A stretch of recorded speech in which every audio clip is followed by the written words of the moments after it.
You're listening to Alcoholics Alive, where recovered members of Alcoholics Anonymous share their experience on how they live AA as a way of life. None of our participants get paid or speak for AA.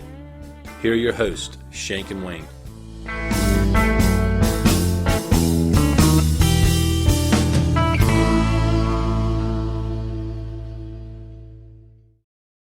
Welcome everybody to Alcoholics Alive, where we have discussions with recovered members of Alcoholics Anonymous on how they live AA as a way of life.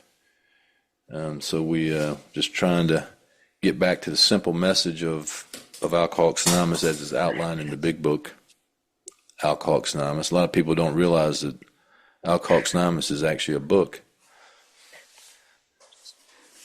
I've gotten some negative questions or feedback from some people about that, but that's a hot take. It's a hot take, yeah. Anyway, there's certainly more to AA than just the book, but Alcoholics Anonymous is a book. All right, Shank, what's our topic today? Our topic today is step 8, became willing, and our reading comes from the book Alcoholics Anonymous, page 76. It's the 4th edition from 2001, and it goes like this. Well, step 8 is made a list of all persons we had harmed and became willing to make amends to them all. And so our reading says, now we need more action, without which we find that faith without works is dead. Let's look at steps 8 and 9. We have a list of all persons we have harmed and to whom we are willing to make amends. We made it when we took inventory. We subjected ourselves to a drastic self-appraisal. Now we go out to our fellows and repair the damage done in the past. We attempt to sweep away the debris which have accumulated out of our effort to live on self-will and run the show ourselves. If we haven't the will to do this, we ask until it comes. Remember, it was agreed at the beginning we would go to any lengths for victory over alcohol.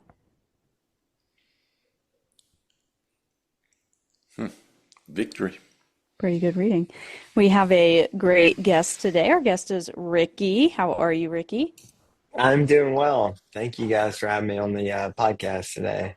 Yeah, we're happy to have you. Tell us a little bit about yourself. Okay, well, I'm Ricky. I'm alcoholic.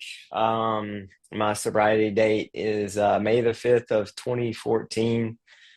Let's see. I will say that growing up, I always felt different. I felt like I never fit in anywhere. I was always looking for something outside of myself to kind of fix me. I discovered alcohol when I was like 13. Loved the effect that it produced. It made me feel like I could connect with others. Made me feel normal. And I had no idea when I was 13 that I had an allergy to this substance. Through a bunch of series of events that would happen throughout my life, basically burning it to the ground, becoming homeless, wound up in the rooms of Alcoholics Anonymous, a very broken person. And, honestly, when I got here, I just wanted to learn how to stop drinking. I really thought that alcohol was my problem. If I just stopped drinking, my life would get better. But the reality is, for somebody like me, when I stop drinking, and if that's all I'm doing is just not drinking, my life actually gets worse. And it kind of sucks. And, I was very fortunate that, I had moved to Florida in 2014 and I fell into the group of a bunch of men who were very active in Alcoholics Anonymous. And, they showed me, they were living examples of the big book, and when I first got here, I didn't exactly want what they had. I just didn't want what I had anymore, and I was willing to just do whatever these people told me to do and get in the car. And, over time, what began to happen is, I came to believe in this power greater than myself, and I had this experience. where I realized like, hey, if I'm working the steps and going into treatment facilities and trying to help other alcoholics recover, um, everything else in my life just works out. And it works out better than anything that I can come up with. And I've had so many experiences like that, in my 10 plus years of sobriety. And I found what I was looking for in Alcoholics Anonymous. I found what I had been searching for my entire life, that fellowship, that community, purpose. And today I've kind of built my life around Alcoholics Anonymous, and it's been a great ride. So yeah, I'm happy to be here. It's good to have you. It's amazing what just getting in the car can do to somebody. Yeah. Yep. Yeah, that's We true. need, yeah, we need to add that to the shrapnel list, Shank. Get in the We car. do. It's a, Get in the car. yeah, I love it. I love it. Ricky, tell us a little bit about your experience with Step 8. So, step eight, when I was I went through the steps my first 4 months of sobriety. And my first eight step, I did it to the best of my ability, at 4 months, so 3 months sober, and it's basically just writing, a list of the people that I've harmed, that I'm taking this list from the fourth step, from this inventory that I've done, and it's all the people in column one that I've caused harm to, and I put them down on this list, and you know, uh, and basically, say, am I willing to make amends to this person or not?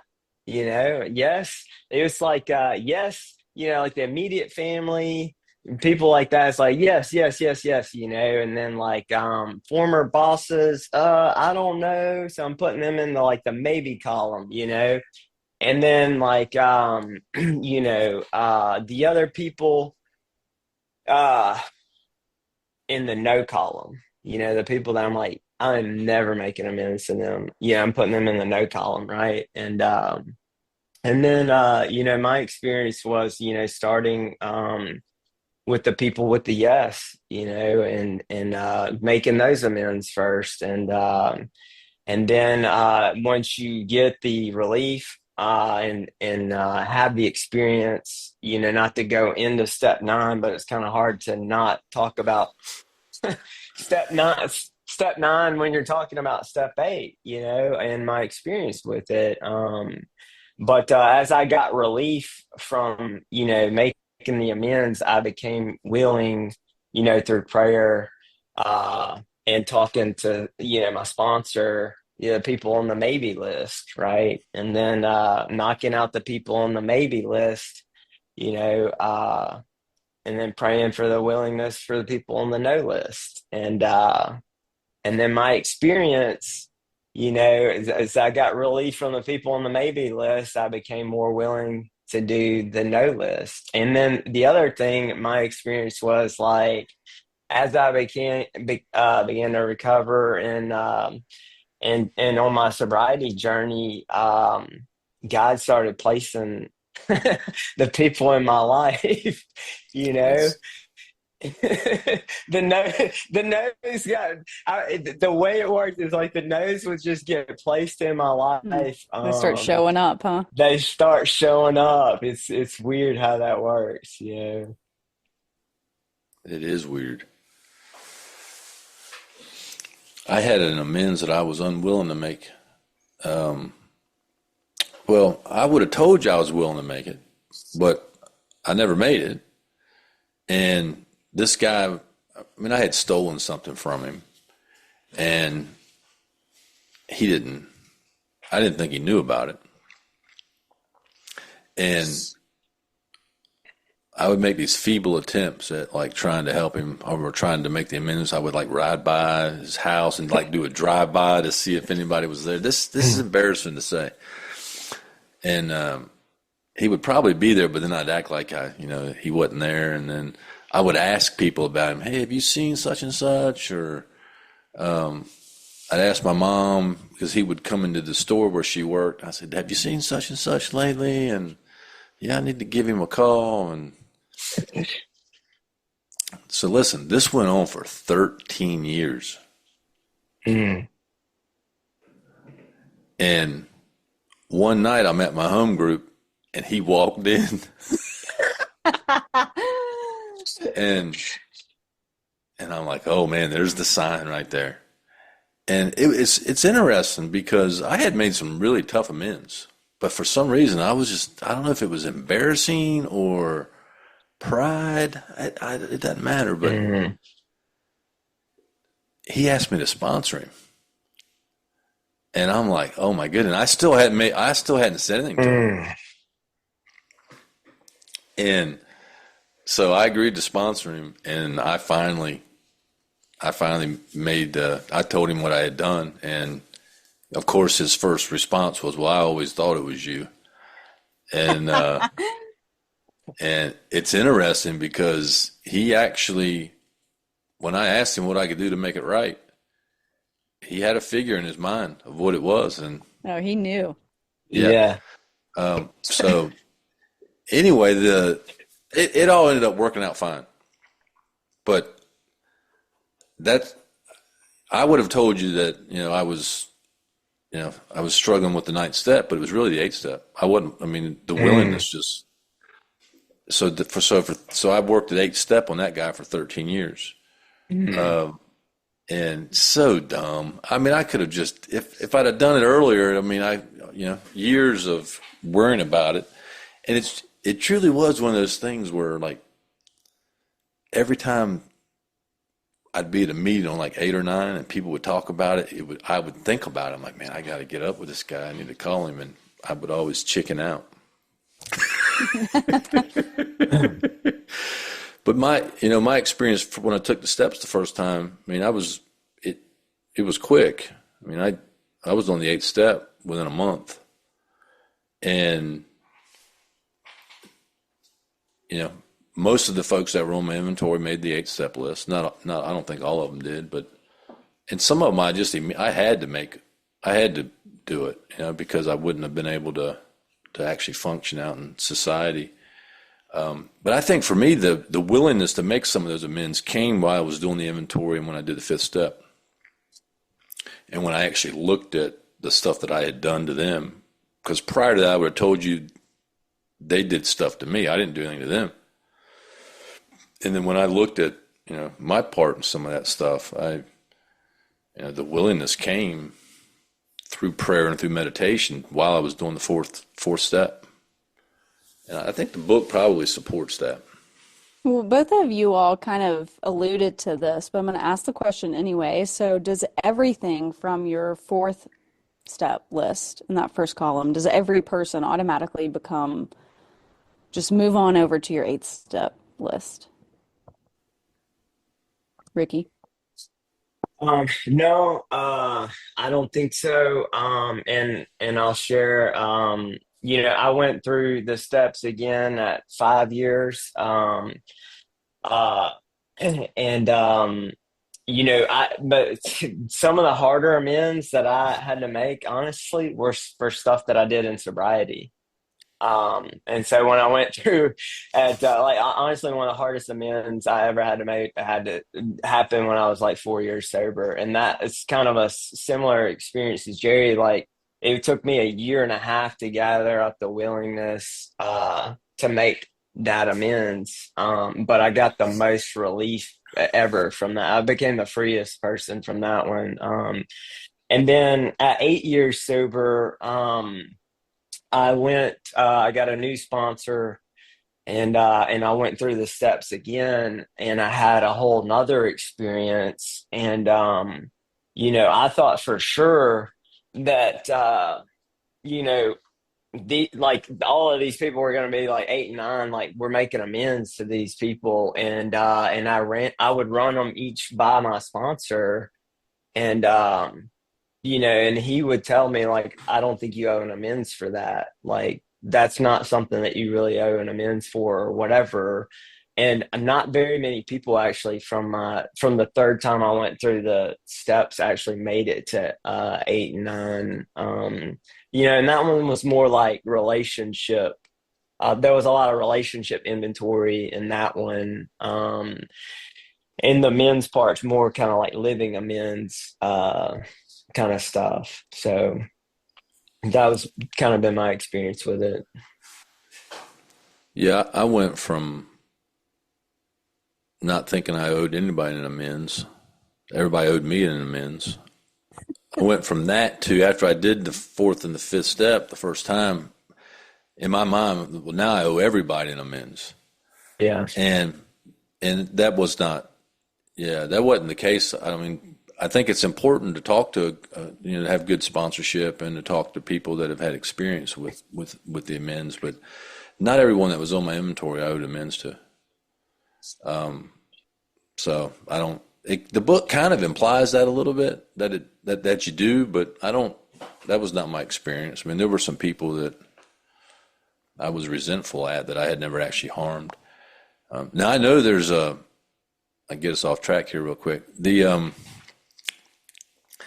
is some folks in the program that think if you just like thought about something that you own amends for that. I mean, or like Yeah. you thought bad about a person or you judged them in your mind and you got to go back and make an amends. That's just freaking Yeah. stupid. Yeah. I mean, that is just dumb. And so I wouldn't recommend that. Man. Could you imagine? Could I you know you, imagine? I'd be walking through the airport. I'd never make it to the plane. right, right. I mean, I would have had to make 4 or 5 amends today, this morning. Yeah, exactly. It's like, jeez. Yeah, my experience was kind of similar to that. Like I thought for sure, like every thought that I had, like I owe this person amends, and thank God for good sponsorship, because like when it's talking to my sponsor about this stuff and then having him guide me and not me being the one be like, oh, I don't owe them an amends or yeah, I need to go do that. That's so key right here. Yeah. What other questions you got, Shank? I mean, that's basically it about the list on this step. So is the step 8 list just entirely different than your 4th step inventory? Did you make a list? Oh yeah. Oh yeah, I made a list. And I think that a lot of times for me this comes up more um going into prisons where I don't know, some of these women don't have the opportunity to talk to AA members um at their leisure, we'll say, where it's just like, oh, there are things that happened in my childhood that I have resentment about, and I don't want to continue on in this program because I've read the other steps and I don't want to have to make amends to these people. And I know that for a brief moment, like I kind of felt like that when I first came to Alcoholics Anonymous, where it's like, oh, yeah, like there were things that I didn't have a mistake in besides carrying it with me all this time. Um, so it was really important for me. Like I was told very early on, like, hey, some of this stuff, like, don't be worried. Like, you're going to have to do some things and clean up some things that you don't want to. But there are certain things that just stay on this list. You have resentment in connection with it. But, there were other suggestions that were made for me to where I could get rid of that resentment and not have to necessarily go to those people. So I think, too, that's why it's really important. Of course, I wanted to put like every ex-boyfriend. I was incarcerated when I was really doing this step for the first time. And, I just wanted my ex-boyfriend at that time who had texted around the article of where I'd had my car accident and told everyone at my old job. He went into my old job and had someone cut his hair and then told them all about it also.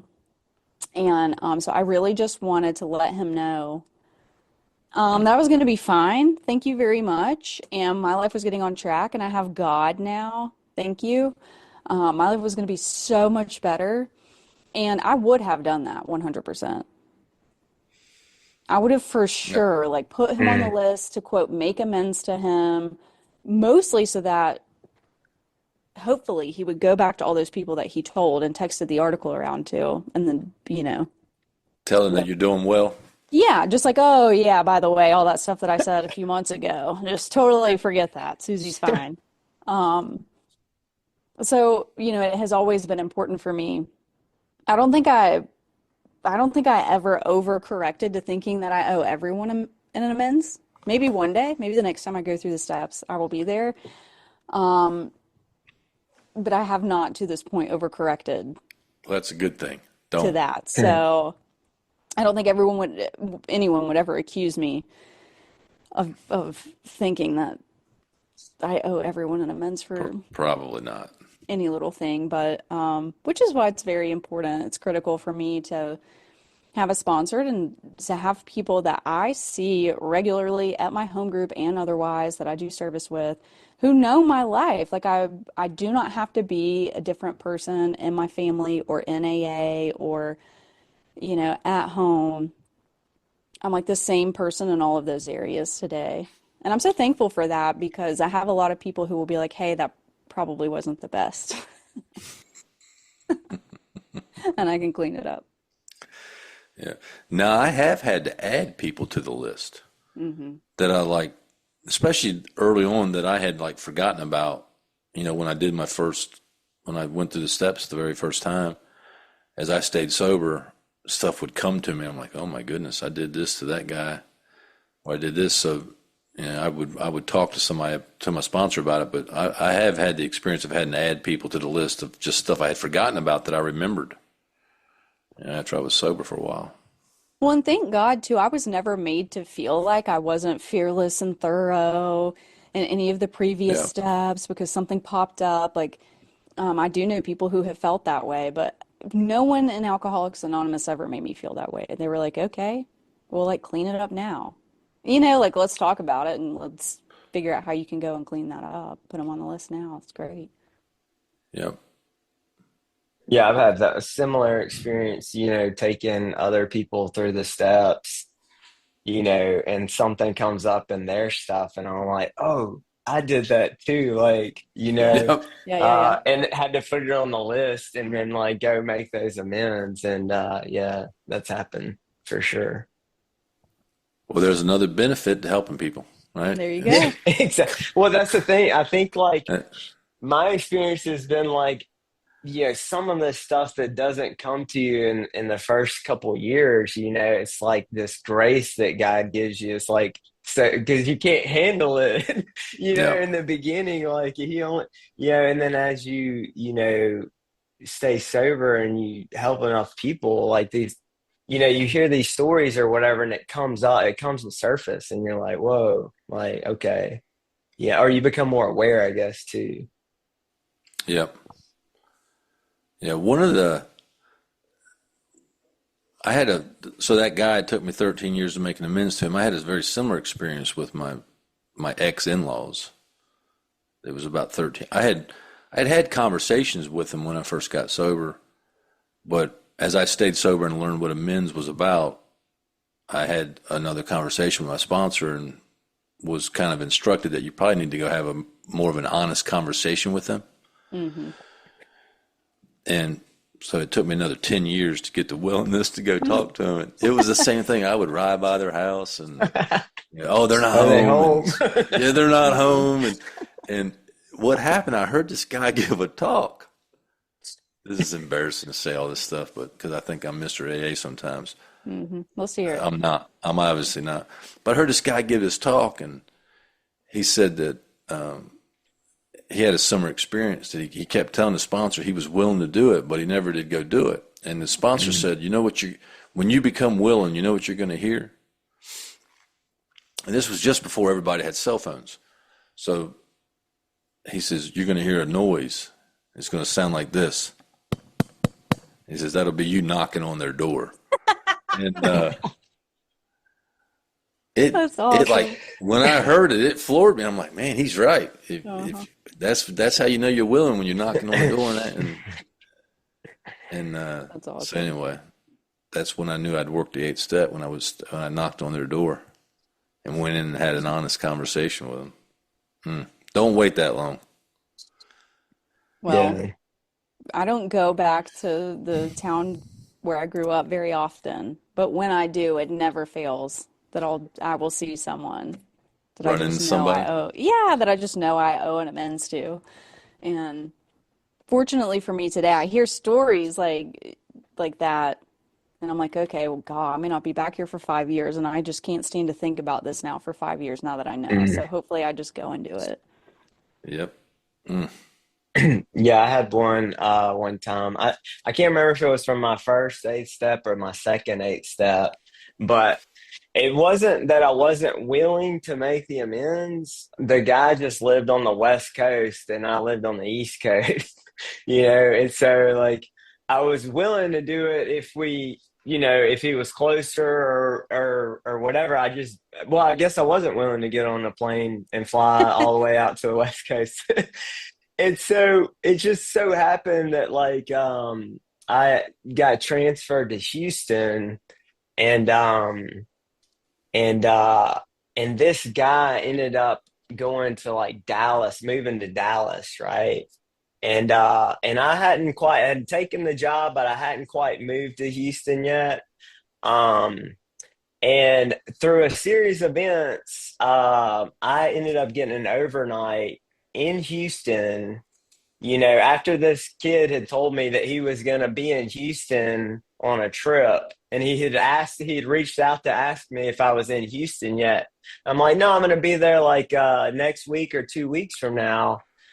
And they just happened to put me on a trip early that put me in Houston at the same exact time. And I knew, I got in the Uber, invited him to dinner. I was like, this is my chance. There's your sign there. Yep. Yeah, exactly. Did you do it? Yeah, I did. I did. All And the right. funny thing is that I don't even know that he remembered a lot of the stuff, but it just broke away this tension and we regained a friendship, and now the guy's like in the same industry as me. He's coming up and I've been like mentoring him like over the last 2 years since this Hmm. experience. And it was just like, whoa, man, like I never saw that coming, and it's just been That's it's such awesome. a, yeah, it's been such a joy to be able to help him. Hmm. Good story. That's just by getting in the car.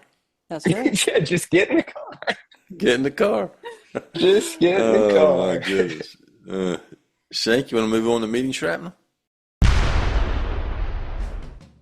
All right, Ricky, buckle up. Buckle All in. right. It is time for our segment of lore, myth, and sayings frequently heard in AA. I have had some infrequently heard in AA shrapnel. Maybe you all You have have. heard these. Our meeting shrapnel number one for today is willing doesn't mean wanting. What do y'all think about that one? That's way over my fifth grade education head. I don't know what. Ricky? So willing doesn't mean wanting. Um, I mean, like half the stuff that I do in AA, I don't want to do any of it. You know what I'm saying? And it doesn't matter. It does, like Friday, for instance, like my only day off, and I remember I had all this stuff to do, and it's like time to go to the home group, right? And pizza afterwards, and I'm like, I don't want to go. I don't want to go. I don't want to go.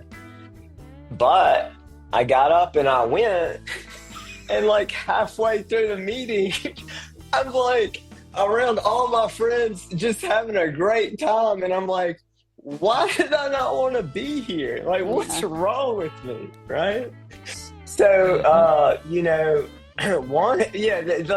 wanting, like, if I wanted to do all of this stuff, there are some days where like, yeah, I want to do this stuff, but there are a lot of times when I don't.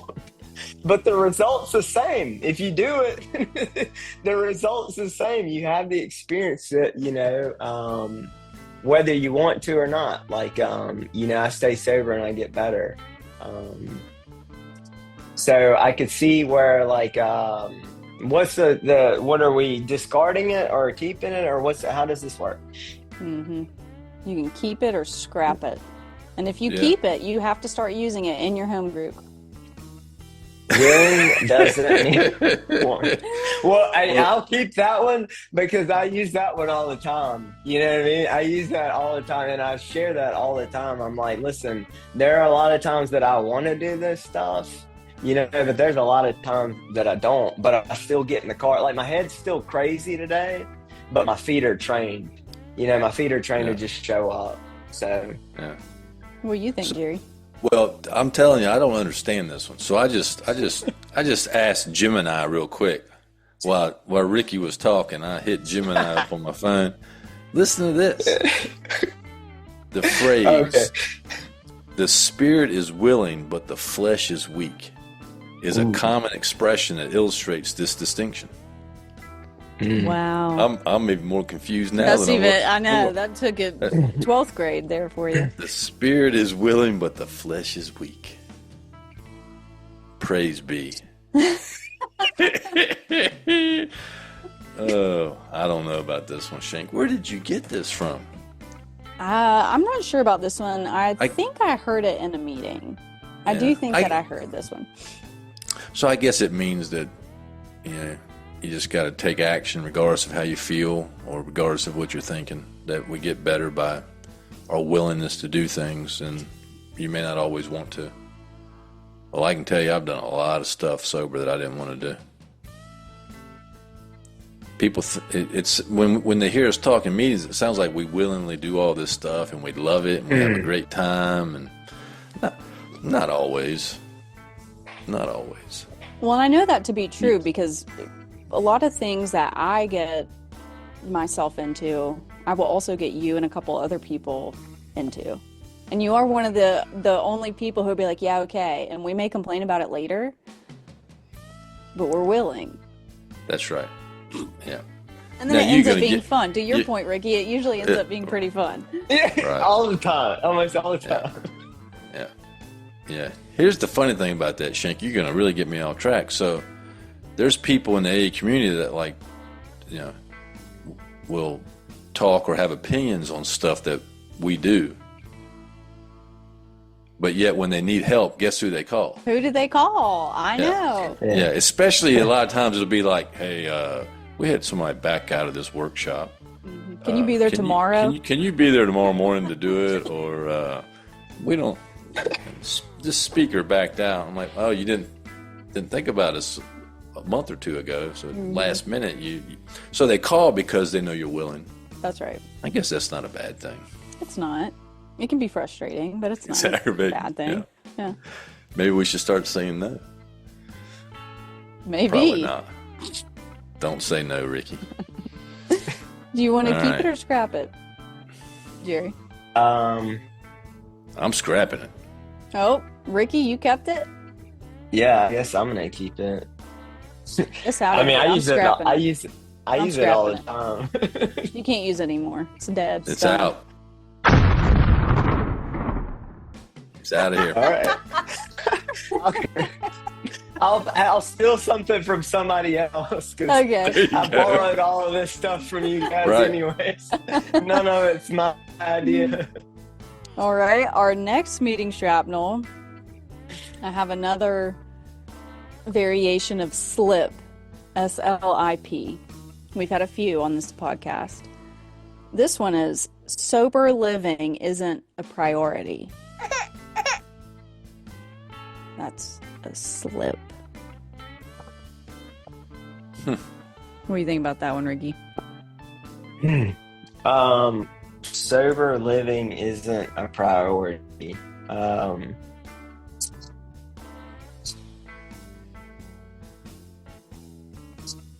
I've heard it called like sobriety loses its purpose. You know, and I don't know. I mean, I always tell people, listen, you know, because I've had my experience. Like I've had my experience. Like I wish I could sit here and tell you that like I'm gung ho AA all the time, you know. But I've been distracted on my journey, you know. And what happens for me is the pain of untreated alcoholism leads me one or two ways. It either leads me back into the center or toward the drink, you know. And I've just been fortunate enough that like when life gets tough for me, I do more AA. I just do more AA because I'm not that tough. Yeah, I'm not that tough. Like so, sober living loses. What is it? Living isn't Priority. a priority. You know what? I've never even heard it put that way. I've heard it put like, you know, different ways, but I've never even heard like sober. Like, what is sober living? Like in your halfway house? That's probably, that's You know what I'm saying? Like, wait, That's okay, right. you don't want to live in the halfway house anymore. You're out of sober living, huh? You know, so I don't know. I'm not gonna use that one. oh man, Shank, where did you get this? Like Celebrate Recovery or something, or No, it at wasn't the Celebrate local Recovery. halfway house? Sober living isn't a priority. I think I mean, Ricky just nailed it. Like, what is sober living? I Yeah. mean, That's a good question. I think this probably came from treatment center, or you could see it plastered on the wall in a treatment center or in one of those sober living houses. It's dumb. It's got to go. I think it's out of here. I'm scrapping it. All right, I'm scrapping the tiss out. All right. All right, and our third meeting shrapnel for today is I saved the best for last for you guys. You're only late to your first meeting.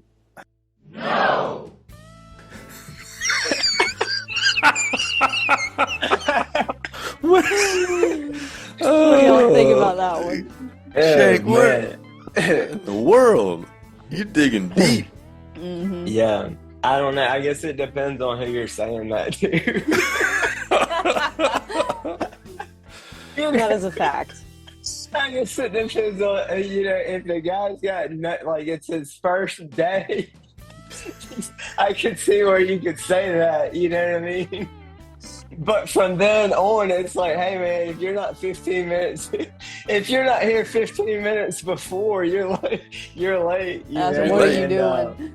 yeah, exactly, you know, and I like, I just, you know, from my experience of like, you know, what the experiences that I had is like the meeting starts like before the meeting, you know, and it ends like after the meeting. You know, that's like that's where the juice is, you know what I'm saying? Like so yeah, I'm scrapping that one. Oh, Ricky going in quick on Love the it. Going in hard. Yeah. What do you This think, one's- Jared? I don't think I've ever heard this one. You're only late for your first meeting. That kind of reminds me of that. There are no strangers here, only friends we haven't met. Some shit like that. I mean, what? Yep. Oh my goodness, this is crazy. You're only late for your first meeting. I guess that means like, you know, it's kind of that welcome home Yep. type thing. I can assure you, Well, I was not late for my first meeting. I was there 2 hours early, and I thought that was insane. Right. And I didn't feel at Why home am either. Why am I here to set up chairs and watch you make the coffee and you tell me how to make coffee, which didn't seem like that big of a deal to me at the time. Yeah. And I was like, Yeah. who cares? It's Folgers. It's gross. Who really cares? It's good stuff. Hey, I love it Yeah. now. Black silk, baby. The Pour most it out. important job. Yeah. I don't know. It's like, you know, people get here and they think they're home and they're with their family. I didn't have that experience when I first got here. I guess it's like you didn't get here quick enough, maybe? Yeah.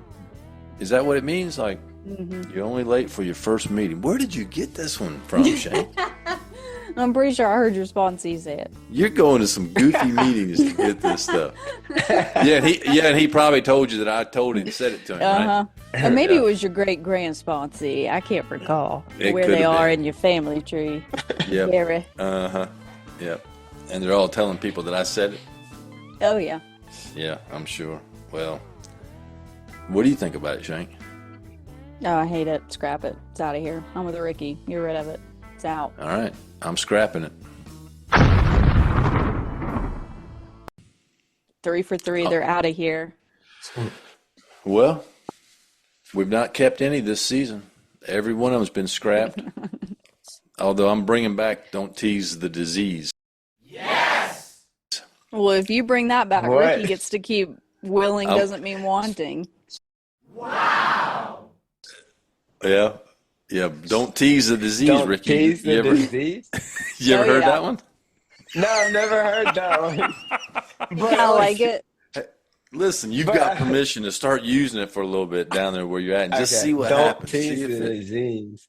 report back to us on what happens. With Yeah. Huh. it.